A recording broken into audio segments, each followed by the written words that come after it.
ಬಾಬು ನಾಗೇಂದ್ರ ಬಾಬು ಕತೆ ಗಂಡಾಂತರ ಆಗಿದೆ. ಏನಾಯ್ತು? ಈ ದೇವಿ ಆಭರಣ ಕೊಟ್ಟಿದ್ದು ನೀನು ಅಂತ ಎಲ್ಲರಿಗೂ ಗೊತ್ತಾಗಿದೆ. ಬಡ್ಡಿ ಬಂಗಾರಪ್ಪನಿಗೆ ಕೊಟ್ಟಿದ್ದು ನೀನು ಅಂತ ಗೊತ್ತಾಗಿದೆ.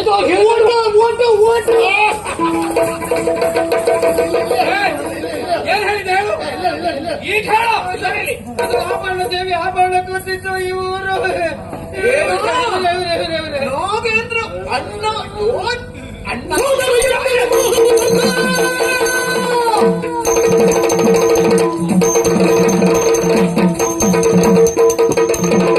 ಸೋದರ ಎನ್ನುವ ಮೋಹವ ಸಲ್ಲದು ನೋಡುವ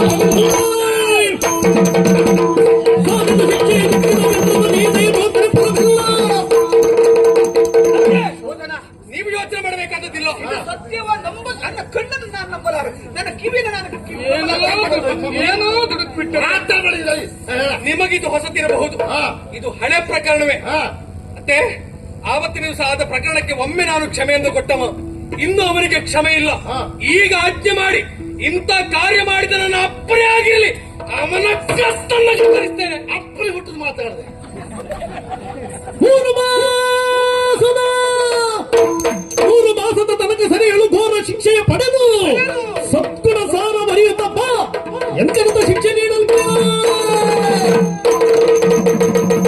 ನೀನು ಹೇಳಿದ ಮಾತು ಸತ್ಯ. ಇವ ಮಾಡಿದ ದೇಶದ್ರೋಹದ ಕಾರ್ಯಕ್ಕೆ ಇವನನ್ನು ಕತ್ತರಿಸಬೇಕು. ಏನು ಮಾಡೋಣ ಹೇಳು. ಒಡ ಹುಟ್ಟಿದವ ಎನ್ನುವಂತಹ ಭಾವ ಎಲ್ಲಿ ಹೋಗ್ತದೆ, ಯಾರ ಅರ್ಥ ಸಂಬಂಧ ಹೇಳು.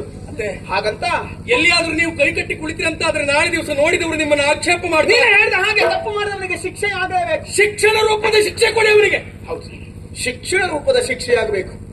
ಒಂದಲ್ಲ ಎರಡಲ್ಲ 3 ಮಾಸಗಳ ಪರ್ಯಂತರವಾದ ಕಠಿಣ ಶಿಕ್ಷೆಯನ್ನು ವಿಧಿಸಿ ಇವನಿಗೆ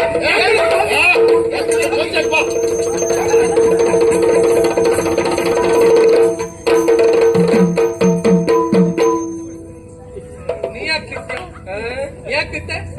ನಾನು ಯಾರಿಗೆ ಎಂತದ್ದು ಕೊಡುದಿತ್ತು ಮಾರ, ಎಂತ ಗೊತ್ತಾಗುದಿಲ್ಲ. ಸರಿ ನೆನಪು ಮಾಡಿಕೊಂಡು ಪುರ್ಸತ್ತಲ್ಲಿ ಆಮೇಲೆ ಬಾಯಿ ಸೋತೆ ನಿನ್ನಯ ಗುಣಕ್ಕೆ ಹೇ ಶಶಿವತನ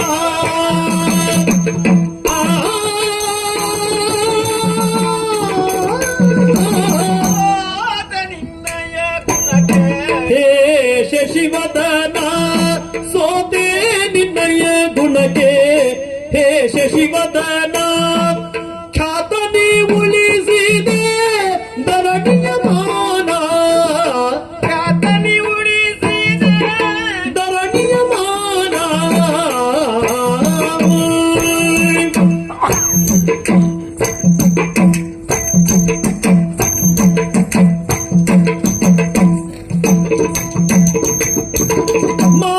ಮಾತೆಯನ್ನೆಣಿಸೂತ ಕೇಳೆನ್ನ ವಚನ ಮಾತೆಯನ್ನೆಣಿಸೂತ ಕೇಳೆನ್ನ ವಚನ ಜಾತಳ ವರಿಸುತ್ತ ಬೆಳಗೆನ್ನ ಸದನ ಜಾತಳ ವರಿಸುತ್ತ ಜಾತಳ ವರಿಸುತ್ತ ಜಾತಳ ವರಿಸುತ್ತ ಬೆಳಗೆನ್ನ ಸದನ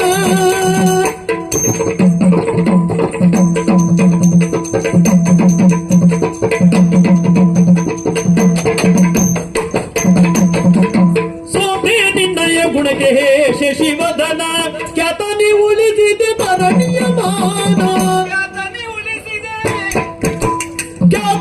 ಉಳಿಸಿದೆ ಧರಣಿಯ ಮಾನ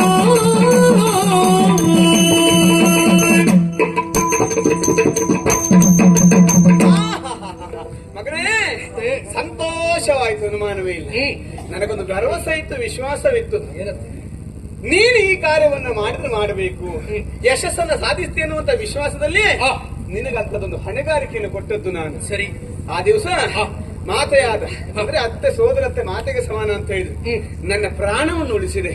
ಇವತ್ತು ಈ ನಾಡಿನ ಮಾನವನ್ನು ಉಳಿಸಿದೆ ನೀನು. ಇದು ನನ್ನ ಕರ್ತವ್ಯ ಅಂತ ಭಾವಿಸಿದ್ದೆ. ಹೌದಾ? ಹಾಗಿರುವಾಗ ನಾಳೆಯ ದಿವಸ ಈ ಅಧಿಕಾರ ಸೂತ್ರವನ್ನ ಯಾರಿಗೆ ಕೈಗಿಡುವುದು ಅಂತ ಯೋಚಿಸ್ತಾ ಇದ್ದ ನನಗೆ ಸರಿಯಾದಂತಹ ಒಂದು ಉತ್ತರ ಸಿಕ್ತು ಎನ್ನುವುದಕ್ಕೆ ಅನುಮಾನವೇ ಇಲ್ಲ. ಮಗನೇ, ನಮ್ಮ ಈ ನಾಡಿನ ಮಾನವನ್ನು ಉಳಿಸಿರುವಂತಹ ಘನವಂತ ನೀನು. ಇನ್ನೊಂದು ಮಾತು ನಡೆಸ್ಕೊಡ್ಬೇಕು ನೀವು. ನೀವು ಹೇಳಿದ್ದನ್ನ ಮಾಡುವುದಕ್ಕೆ ಇರುವವ ನಾನಲ್ವಾ ಅತ್ತೆ? ನನ್ನ ಮಗಳು ರಾಜೇಶ್ವರಿ ಮುಗ್ಧಳು ಸರಿ. ಆದ್ರೆ ಸ್ಫುರದ್ರೂಪಿ ಎನ್ನುವುದಕ್ಕೆ ಅನುಮಾನವೇ ಇಲ್ಲ.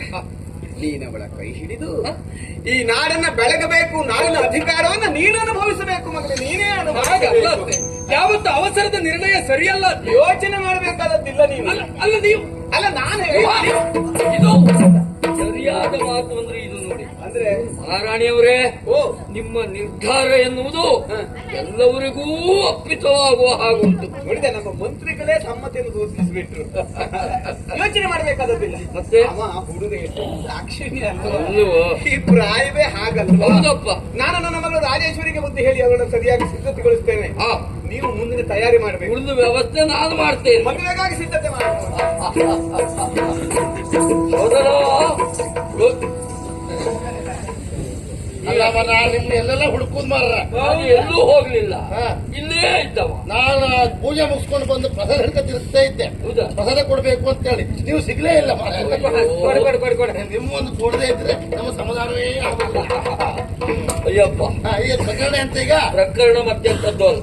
ಮಹಾರಾಣಿಯವರೇ ಹೇಳುವ ಹಾಗೆ ರಾಜೇಶ್ವರಿಯನ್ನ ಶೋಧನ ಮದುವೆ ಆಗಬೇಕು. ನೀವು ಮುತ್ಸದ್ದಿಗಳು. ಆದ್ರೆ ನಿಮ್ ಕೈಯಲ್ಲಿ ಎಂತದೂ ಇಲ್ಲ. ಯಾಕೆ, ಏನಾಯ್ತು? ಇಲ್ಲದೆ ಹೋದ್ರೆ ರಾಜಕುಮಾರಿ ಹೇಗೆ ಇವ ಹೇಗೆ ಸ್ವಲ್ಪ ಕಲ್ಪನೆ ಮಾಡ್ಕೊಂಡಿದ್ದೀರಾ? ರಾಜಕುಮಾರಿ ಇರ್ಬಹುದು, ಆದ್ರೆ ಅವಳು ಮುಕ್ತೆ. ಮತ್ತೆ ರಾಜಕುಮಾರಿ ಕಂಡಾಗಿಲ್ಲ ಅವಳು, ಎಲ್ಲ ಕಾಡಲ್ಲಿದ್ದವಳು ಕಂಡಾಗಿದ್ಲ ಅವಳು. ಎಂತ ಮಾತಾಡ ವಿಷಯ ಹೇಳಿದ್ದ ಅಂತ ಹುಡುಗಿಗೆ ಇವನ್ನು ಕೊಟ್ಟು ಮದುವೆ ಮಾಡುವುದಾ? ಸರಿ ಕಾಣುವುದಿಲ್ಲ. ಇನ್ನು ಇವು ಯಾರು ಪರಾಕ್ರಮಿ, ಇಂಥ ಪರಾಕ್ರಮಿ ಆದವನಿಗೆ ಎಷ್ಟು ಚುರುಕಿ ಇದ್ದಾರೆ. ಇಂಥ ಹುಡುಗರಿ ಅವಳನ್ನು ಕೊಟ್ಟು ಮದುವೆ ಮಾಡುವುದಾ? ನನಗಂತೂ ಜೋಡಿ ಸರಿಯಾಗಿ ಕಾಣುವುದಿಲ್ಲ. ಜೋಡಿ ಮಾಡೋದಿಲ್ಲ. ನೀವು ಕಾಡು ಮನಸ್ಸಿಗೂ ಊರ್ ಮನಸ್ಸಿಗೂ ಮಾಡಿದ್ರೆ ವಾಸುಕಿ ಕಿಸವ ಹೇಳಿದ್ರು ಅದು ಬೇಡ, ಇದು ಬೇಡ. ನಿನ್ನ ತಲೆಯಲ್ಲಿ ಇಷ್ಟೆಲ್ಲ ಉಂಟು ಅಂತ ಇವತ್ತೇ ಗೊತ್ತಾಗಿದ್ದ. ಒಳ್ಳೆ ಸೂಚನೆ ಕೊಟ್ಟ. ನನ್ನ ಕಣ್ಣು ತಿಳಿಸಿದೆ ನೀನು. ಆಗ ಹುಡುಗಿ ಅಲ್ಲ ಸರಿ, ಅದು ಆಗಲ್ಲ. ನೀನು ಹೇಳಿದ್ದು ಹೇಗಾಯ್ತು ಗೊತ್ತುಂಟ? ನನಗೆ ವಿಶೇಷವಾಗಿ ಇವನ ಮೇಲೆ ಒಂದು ಕಣ್ಣಿತ್ತು. ಆ ಮಹಾರಾಣಿಯವರು ಹೇಳಿದ್ರು, ನೀನು ಹೇಳಿದ ಮೇಲೆ ವಿಷಯ ಗೊತ್ತಾಯ್ತು. ಪಾಪ ರಾಜಕುಮಾರಿ ಮುಗ್ದೆ ಅಂತವಳಿಗೆ ಇಷ್ಟು ಚುರುಕಿದ್ದವೇ ಬೇಕು. ಹೌದೌದೌದು. ರಾಜಕುಮಾರಿ ರಾಜೇಶ್ವರಿ ಪಾಪದವಳು. ಹೌದು. ಅವಳಿಗೆ ಪರಾಕ್ರಮೆಯೇ ಗಂಡನಾಗಬೇಕು ಅಲ್ವಾ? ಅಂದ್ರೆ ನೀನ್ ಸರಿ ಹೇಳ್ದಾಗಾಯ್ತು ಅಂತ. ಕಿಶುವ ಶೋಧನ ಯೋಚನೆ ಮಾಡುವಂತಹ ಅಗತ್ಯ ಇಲ್ಲ. ಎಲ್ಲ ರೀತಿಯ ಸಿದ್ಧತೆಯನ್ನು ನಾನು ಮಾಡ್ತೇನೆ. ದ್ವಾಸಿಂಗ ಕೊಟ್ಟುವುದಕ್ಕೆ ಸಿದ್ಧನಾದರೂ ಸಾಕು.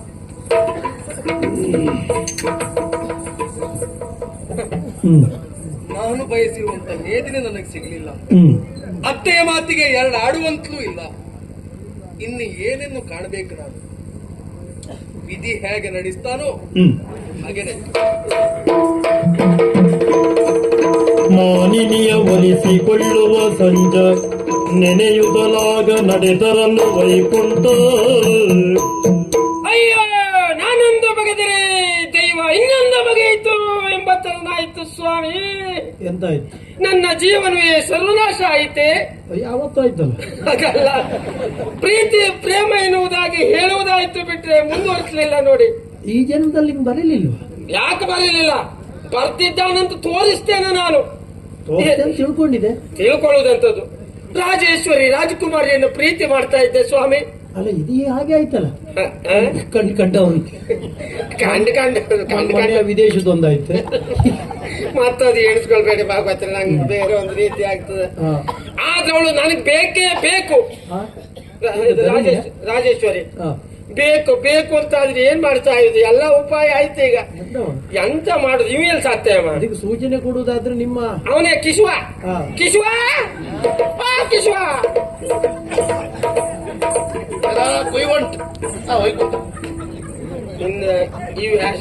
ಇದನ್ನು ಮುಗಿಲ್ಲ ಮಾರ ಇದೆ. ಇದು ಎಂತ ಸುಡ್ಗಾಡೆ ಆತ ಮಾರ ಹಾಕುದು ಕಳ್ಸೋದು ಹೇಳಿ ಕೆಲಸವ. ಒಂದೊಂದು ವ್ಯವಸ್ಥೆ ಅಂತಿಲ್ವ ಆಗಿದ್ರೆ ಇಂತಿಷ್ಟು ಹೊತ್ತಿರ್ಬೇಕು ಅಂತ ಹೇಳಿದ್ದಾರೆ. ಅಷ್ಟು ಹೊತ್ತಿಟ್ಕೊಳ್ಳುವುದೇ ಎಂತ ವಿಷಯ ಅಂತ ಅಂತ ಎಲ್ಲ ಮಾರ. ನನ್ ಖಾತೆ ಎಂತ ಹೇಳುದು ಮಾರ? ಏನ ಈಗ ರಾಜೇಶ್ವರಿಯನ್ನ ನಾನು ಪ್ರೀತಿ ಮಾಡ್ತಾ ಇದ್ದ. ನೀ ಹೇಳಿದಿಲ್ಲ ಅವತ್ತು. ಹೌದು, ರಾಜ್ಕುಮಾರಿಯನ್ನ. ಹೌದು. ಇವತ್ತಿನವರೆಗೂ ಇನ್ನು ಯಾವಾಗ ಮದುವೆ ಆಗುದು, ಯಾವಾಗ ವಯಸ್ಸಾಗಿ ಕಂಠಾಘೋಷವಾಗಿ ನಿನ್ನೆ ಹೇಳಿದ್ರು ಹೌದು, ಮಹಾರಾಣಿಯವರು ಅವನಿಗೆ ಕೊಟ್ಟು ಮದುವೆ ಮಾಡಬೇಕು ಅಂತ. ನಾನು ಪ್ರೀತಿ ಮಾಡ್ತಾ ಇದ್ದ. ಅವಳು ನನಗ್ ಬೇಕು ಮಾರೇ ಪುಣ್ಯಾತ್ಮ. ನನಗೆ ತಲೆ ಇಲ್ಲ. ಹೇಗಾದ್ರೂ ಒಂದು ಉಪಾಯ ಮಾಡ್ಬಾರ. ಎದುರುದು ಬೇಡ, ದಾರಿ ನಾ ತೋರಿಸ್ತೇನೆ. ನನಗೆ ಅದೇ ಧೈರ್ಯ. ಏನೇ ಆದ್ರೂ ನಂಗೆ ನೀನಿದ್ದೀಯಲ್ಲ ಅದೇ ಧೈರ್ಯ. ನಂಗೆ ಸಂಬಳ ಕೊಡು ನೀನು. ನಿನ್ ಸಂಬಳ ನಾನು ಕೊಡು. ಪಾಪಿ ಮಗನ ಎಲ್ಲ ಹೇಳ್ಕೊಡ್ತಿರ್ತೆ. ನೀನ್ ಕಿಸಿ ಹಾಕೊಂಡು ಹೋಗ್ಲಿ ಹೊತ್ತಿಗೆ. ಹೊಂದಾಣಿಕೆ ಅಂದ್ರೆ ಹಾಗೆ ಅಲ್ವಣ? ಹೊಂದಾಣಿಕೆ ಎಷ್ಟು ಸರ್ತಿ ಹೇಳಿ ಕೊಡುದು ಅಲ್ಲ, ಬುದ್ಧಿವಂತಿಕೆ ಮಾಡ್ಬೇಕು. ಈಗ ಮಹಾರಾಣ ಹೇಳಿರ್ಬಹುದು ಅವನಿಗೆ ಕೊಟ್ಟು ಮದುವೆ ಮಾಡ್ತೇನೆ ಅಂತ ಹೇಳಿ. ಮದುವೆ ಆಯ್ತಾ? ಆಗ್ಲಿಲ್ಲ. ಆಗು ಮೊದ್ಲೇ ನಾವು ಉಪಾಯ ಮಾಡ್ಬೇಕು. ರಾಜಕುಮಾರಿ ನಿನ್ನ ವಶ ಆಗ್ಬೇಕು ಅಂತ ಆದ್ರೆ ಸುಮ್ಮನೆ ಹೀಗೆ ತಿರುಗುವುದಲ್ಲ. ಮತ್ತೆ ರಾಜಕುಮಾರಿ ಅಂತಲ್ಲ, ನಾವೊಂದು ಹುಡುಗಿ ಮೇಲೆ ಇಷ್ಟಪಡ್ತೇವೆ. ಆ ಹುಡುಗಿ ನಮ್ಮನ್ನು ಇಷ್ಟಪಡಬೇಕು ಅಂತ ಆದ್ರೆ ನಾವು ಹಾಗೆ ಕಾಣ್ಬೇಕು ಅವರಿಗೆ. ಹೇಗೆ? ಉದಾಹರಣೆಗೆ ಕೆಲವು ಪರಾಕ್ರಮಿ ಅಂತ ಕಾಣ್ಬೇಕು. ಪರಾಕ್ರಮಿ ಅಂತ ಕಾಣುವುದು ಯಾವಾಗ? ಅವಳಿಗೆ ನೀವು ರಕ್ಷಣೆ ಕೊಟ್ಟಾಗ. ರಕ್ಷಣೆ ಕೊಡುವುದು ಹೇಗೆ? ಅದೆಲ್ಲ ಉಪಾಯ ತಲೆಬೇಕು. ಇದಕ್ಕೆ ವಿಷಯ ಒಳ್ಳೆ ಉಂಟು. ಹೇಳ್ದಾಗ ಮಾಡ್ತೀನಿ ಅಂತ ಆದ್ರೆ ನಿನ್ ಮದುವೆ ಆಗ್ತದೆ ಅವಳೊಟ್ಟಿಗೆ. ಏನು ಅಂತ ಹೇಳು. ರಾಜಕುಮಾರಿ ದಾರಿಯಲ್ಲಿ ಹೋಗುವಾಗ 4 ಜನ ದಾಂಡಿಗರು ಬರ್ಬೇಕು. ದಾಂಡಿಗರು ಬಂದು ರಾಜಕುಮಾರಿಯನ್ನ ಬಲಾತ್ಕಾರ ಮಾಡ್ಬೇಕು. ಆಮೇಲೆ ಮದುವೆ ಆಗ್ಬೇಕು. ಇದೆ. ನಾನು ಮದುವೆ ಆಗಬೇಕು ಅಂತ ಇದ್ದೇನೆ. 4 ಜನ ದಾಂಡಿಗರು ಬರ್ಬೇಕಂತ ಅವನು ಬಲಾತ್ಕಾರ ಮಾಡ್ಬೇಕಂತೆ. ಅದ್ ನಾನು ನೋಡ್ತಾ ಇರೋದು ಏನ್ ಹೇಗಿದೆ. ಹೇಳುವಷ್ಟು ಪುಸ್ತಕ ಕೂಡ ಅವಸರ ಮಾಡಬೇಡ. ಇಲ್ಲಿ ಬಾ, ಇಲ್ಲಿ ಅದಕ್ಕೆ ನಿಂಗೆ ತಲೆ ಇಲ್ಲ ಅಂತ ಹೇಳಿದ್ರು. ನೀನೊಬ್ಬ ಮಾರಿ, ನಿಂಗೆ ಹೇಳಿ ಪ್ರಯೋಜನ ಇಲ್ಲ. ನಿಜವಾದ ಗಂಡಸರಾದ್ರೆ ನಾ ಹೇಳೋದು ಗೊತ್ತಾಗ್ತಿತ್ತು. ಎಂತ ವಿಷಯ ನಿಜವಾದ ಗಂಡಸಾದ್ರೆ ನಾನು ಅರ್ಥ ಆಗ್ತಿತ್ತು ಅಂತ. ಸ್ವಲ್ಪ ಆ ಕಡೆ ಬಾ. ಆ ಕಡೆ ಬಂದು ಅಷ್ಟೇ. ತಲೆ ಇಲ್ಲ ಅಂತ ಹೇಳೋದ. ಎಂತ ಆಯ್ತು ಈಗ? ಬಲಾತ್ಕಾರ ಮಾಡು ಹಾಗೆ ಮಾಡುದಷ್ಟೇ, ಮಾಡುದಂತಲ್ಲ. ಉಪಾಯ ನಟನೆ. ಅಷ್ಟೊತ್ತು ನೀನು ಮತ್ತೆ ಹೋಗಿ ಅವ್ರನ್ನ ತಡೆದು ಅವರಿಗೆ ಬಡ್ದು ಅವ್ರನ್ನ ಓಡಿಸ್ಬೇಕು. ಆಗ ಅವಳ ಮನಸ್ಸಿಗೆ ನನ್ನ ಮಾನ ಪ್ರಾಣವನ್ನು ಕಾಪಾಡಿದವ ಈ ಕೊಯ್ಯುಂಟ ವೈಕುಂಠ ಅಂತ ಹೇಳಿ ಪ್ರೀತಿ ಉಗ್ತದೆ, ಪ್ರೇಮಿಸ್ತಾಳೆ. ಆಗ ಮದುವೆ ಆಗ್ತದೆ. ಸುಮ್ಮನೆ ಆಗುದಿಲ್ಲ, ಇದಕ್ಕೆ ಖರ್ಚಾಗ್ತದೆ. ಎಷ್ಟು ಕೇಳುವ? ದಾಂಡಿಗಳು ಬೇಕಲ್ಲ ಮೊದಲು, ಅವ್ರನ್ನ ಕರೆಸುವ. ಎಲ್ಲಿ ದಾಂಡಿಗಳು ಬರಲಿ.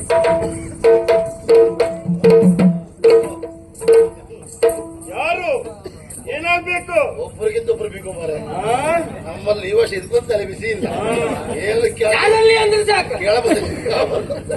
ಯಾರಲ್ಲಿ ಕೇಳಿದ್ರೆ ಸಾಕಿಂತೆ ಹಾಗೆ. ಯಾರಲ್ಲಿ? ಯಾರು ಇಲ್ಲ ಇಲ್ಲಿ. ಆ ಪರಿಸ್ಥಿತಿ ಇಲ್ಲ. ಇಲ್ಲೇ 3 ಜನ ಬಂದಿದ್ದೀರಿ. ನಾವು ಹೇಳಿದ ಹಾಗೆ ನೀವು ಕೆಲಸ ಮಾಡ್ತೀರಿ ಅಂತ ಆದ್ರೆ ನೀವು ಕೆಲಷ್ಟು ಹಣ ನಾವು ಕೊಡ್ತೇವೆ. ಸರಿ, ಯಾವ ಕೆಲಸ? ನೀವು ಪ್ರೀತಿ ಮಾಡೋ ಹುಡುಗಿ ದಾರಿಯಲ್ಲಿ ಹೋಗ್ತಾ ಇರ್ತಾಳೆ. ಮುಖದ ಸರಿ ಮಾಡಿ ನೋಡ್ಕೊಂತ ಹೇಳಿ, ಮತ್ತೆ ಬೇರೆ ನನ್ನ ಸರಿಯಾಗಿ ನೋಡ್ಕೊಳ್ಳಿಕ್ಕೆ ನೋಡ. ಇವನೇ ಪ್ರೀತಿ ಮಾಡಿದ ರಾಜಕುಮಾರಿ ದಾರಿಯಲ್ಲಿ ಬರುವಾಗ ನೀವು 3 ಜನ ಹೋಗಿ ಹಿಂದೂ ಮುಂದೆ ನೋಡದೆ ಬಲಾತ್ಕಾರ ಮಾಡ್ಬೇಕು. ಒಳ್ಳೆ ಕೆಲಸ. ಎಂತ ಹೇಳ ಸತ್ಯನೇನ ಮತ್ತದೇ ಹೇಳ್ತಿಲ್ಲ ಮಾರಾಯ. ಬಲಾತ್ಕಾರ ಮಾಡುವ ಹಾಗೆ ಮುಂದುವರಿಬೇಕು. ಆ ಕ್ಷಣಕ್ಕೆ ನೀವು ಬರ್ತಾನೆ. ಅಣ್ಣ ಬಂದಾಗ ನಿಮ್ಗೆ ಹೊಡೆದಾಗ ಮಾಡ್ತಾ. ಹೌದಾ? ಹೊಡೆದ ಹಾಗೆ ಮಾಡ್ತಾನೆ. ನೀವು ಹಿಂದೊಂದು ನೋಡ್ಬೇಡಿ, ಸರಿ ಕೊಡಿ. ಅವ್ನು ಹೊಡೆದಾಗ ಮಾಡ್ತಾ ನೀವು ಹೊಡಿಬೇಕು. ನಿಂಗೆ ಆಸೆ ಎಂತ ಆಸೆ ಉಂಟು? ಅಷ್ಟು ನನ್ನನ್ನು ಕೊಲ್ಬೇಕು ನೀನು, ಅಷ್ಟೇ ಅಲ್ವಾ? ಹಾಗಲ್ಲ, ನಾನು ಹೊಡೆದಾಗ ಮಾಡುವುದು ಹೊಡೆಯುವುದು ಎಂತದ? ಈಗ ನೋಡು, ಆಭರಣ ಆಗ್ಬೇಕು ಅಂತಾದ್ರೆ ಪೆಟ್ಟು ಬೀಳ್ಬೇಕು. ಪೆಟ್ಟು ಬೀಳದೆ ಆಭರಣ ಆಗುದಿಲ್ಲ. ಇದು ಚಿನ್ನವೇ, ಇದು ಆಭರಣ ಆಗಲಿಲ್ಲ. ಆಭರಣ ಆಗ್ಬೇಕಾ? ಪೆಟ್ಟು ಬೀಳ್ಬೇಕು. ಒಂದು ಪೆಟ್ಟಲ್ಲ, ಒಂದಲ್ಲ 4 ಹೊಡಿರಿ. 6 ಹೊಡಿ. ನೀವು 8 ಹೊಡಿರಿ. ನೀವು 8 ಹೊಡಿ. ಕೊನೆಗೆ ನೀವು ರಕ್ತ ಪುರುಳು ಹೊಡಿರಿ. ಇಲ್ಲ ಅದ್ರ ಬದಲ ಅಲ್ಲೇ ಅವನು ಕೊಲ್ಲಿ ಅಂತ ಸನ್ನಿವೇಶ ರಕ್ತ ಬರುವ ಹಾಗೆ ಅಷ್ಟೊತ್ತಿನೇನ ಕೆಂಪಿದ್ರೆಲ್ಲ ಹಚ್ಕೊಬೈ ತುಂಬ ಕಾಣಬೇಕು. ಆ ಸನ್ನಿವೇಶ ಅದನ್ನೆಲ್ಲ ಕಂಡು ಆಗ ನೀವು ಓಡಿ ಹೋಗ್ಬೇಕು. ಸನ್ನಿವೇಶ ಒಳ್ಳೆ ಉಂಟು ಮಾರಾಯ. ನಾವು ಎದ್ದು ನಿಂತು ನಿಮ್ಗೆ ಹೊಡೆದಾಗ ಮಾಡ್ತಾನೆ. ಎಷ್ಟು ತಗೊಳ್ತೀರಿ? ತಕ್ಕೊಳ್ಳೋದು ವಿಷಯದಲ್ಲಿ ನಮ್ಮ ಒಡೆದಿರು ಹೊಡೆದಿರೋ ಹೇಳಿ 42,000 42,000 ಎಂತೆಂತಕ್ಕೆ 42 ಅಲ್ಲ 10 ಇಷ್ಟ ನಿಮ್ಮ ಕೆಲಸ ಆಗ್ಬೇಕಾ ಹಣ ಕೊಡ್ಬೇಕು. ಕೊಡುವ ಅದಕ್ಕೆ ಇವತ್ತು ಕೆಲಸ ಮಾಡಿ ನೀವು ಒಳಗಡೆ ಹೋಗಿ ಹಾ. ಅಭ್ಯಾಸ ಮಾಡ್ಕೊಳ್ಳಿ. ಇದು ಹೊಡಿಲಿ ಹೌದಾ ತರಬೇತಿ ಹಾ, ಹಾ. ಹಾಗೆ ಅದು ಮಾಡ್ತಾ ಇರಿ.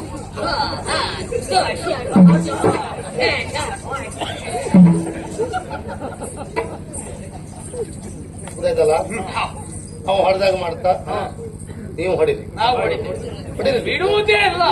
ಎಷ್ಟು ಕೊಡ್ತೆ ಹೇಳ್ತಾವ 42. 8 ಸೇರಿಸಿ ಕೊಡ್ತೆ 50,000. ಅವನಿಗೆ ಹೊಡೆದ ತಕ್ಷಣ ಏನ್ ಮಾಡಿ ನಾ ಬರುತ್ತೆ. ಹೊಡೆಯುವುದೇ ಪಾಪಿ ಮಗ ರಾಜ್ಕುಮಾರಿ ಮೇಲೆ ಕಣ್ಣಿಟ್ಟಿದ್ದ. ನಾನು ಇಲ್ಲಿ ಬಂದು ಮಾರಣ ದಿವಸವೇ ಕಣ್ಣಿಟ್ಟು ಇದ್ದೆ. ಅದು ಇವನಿಗೆ ಗೊತ್ತಿಲ್ಲ. ಹಾಗಾಗಿ ಇದು ನಮ್ಮ ಬುದ್ಧಿವಂತಿಕೆ. ಅವನಿಗೆ ಸಿಗ್ಬಾರ್ದು, ನನಗೆ ಸಿಗ್ಬೇಕಾ ಹುಡುಗಿ. 8 ಹೆಚ್ಚಿಗೆ ಕೊಡ್ತೇನೆ 50,000. ನಂಗೆ ಹೊಡೆದಾಗ ಮಾತ್ರ ಮಾಡಿ ಅದೇ ಮಾಡ್ತೇವೆ. ಅವನಿಗೆ ಹೊಡೀರಿ. ಮನೆ ಮತ್ತೆ ಅವ್ನು 42 ಕೊಟ್ಟ, ನಾ 8 ಕೊಟ್ಟಿದೆ ಅಂತ ಹೇಳಿ ಸೇರಿಸಿ ಕೊಟ್ಟರೆ ಏನಿಲ್ಲ ಮತ್ತೆ. ಇಲ್ಲವೇ ಇಲ್ಲ, ಸರಿಯಾಗಿಯೇ ಮಾಡ್ತೇವೆ. ಯಾವಾಗ ಏನು ಹೇಳ್ತೇನೆ ಅಲ್ಲಿವರೆಗೆ ಕಾಯಿರಿ. ಬನ್ನಿ ಹೀಗೆ